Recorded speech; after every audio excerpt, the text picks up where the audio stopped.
तो अगर students question यहाँ पे कह रहा है कि 3 rods of same dimensions have thermal conductivities 3K, 2K and K. They are arranged as shown in figure with their ends at 100 degree centigrade, 50 degree centigrade and 0 degree centigrade. The temperature of their junction is. तो इस point का temperature मेरे को निकाल करके बताना है। तो मान लो इस पॉइंट का टेम्परेचर है T और इसका लेंथ L है, एरिया A है, इसका भी लेंथ L है, एरिया A है, इसका भी लेंथ L है और area of cross section A है, क्योंकि क्वेश्चन में बोला था सेम डायमेंशन है तीनों का। तो अब सपोज करो कि जो भी हीट का फ्लो होगा, हीट फ्लो अगर H1 इधर से हो रहा है तो ये इस पॉइंट तक जाने के बाद दो पार्ट में बढ़ जाएगा। मान लो इस तरफ चला गया H2 और इधर चला गया H3।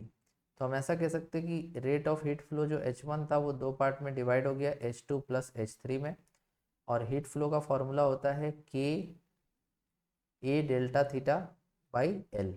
तो के A delta theta by L, तो यहाँ पर के का वैल्यू 3K है, तो के area A delta theta 100 minus T upon L, ये आ गया H1।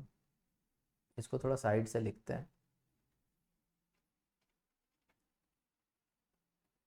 ठीक है। तो H1 का वैल्यू हो जाएगा K A delta theta upon L.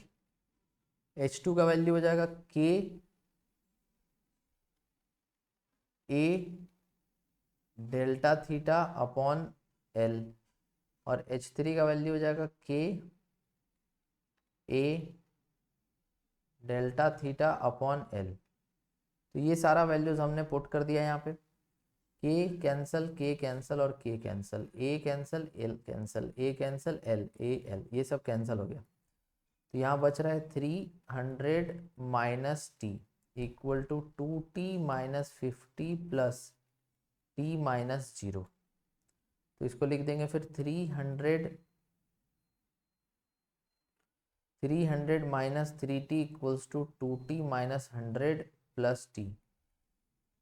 तो इधर से 300 minus 3T equals to 2T plus T, 3T minus 100, तो ये हो जाएगा 460, 3T और उधर 3T 60 इक्वल टू 300 प्लस 100 400। तो T इक्वल टू हो जाएगा 400/6 या फिर 200/3 degree centigrade is the temperature of the junction. So 200/3 degree centigrade will be the correct answer. Thank you.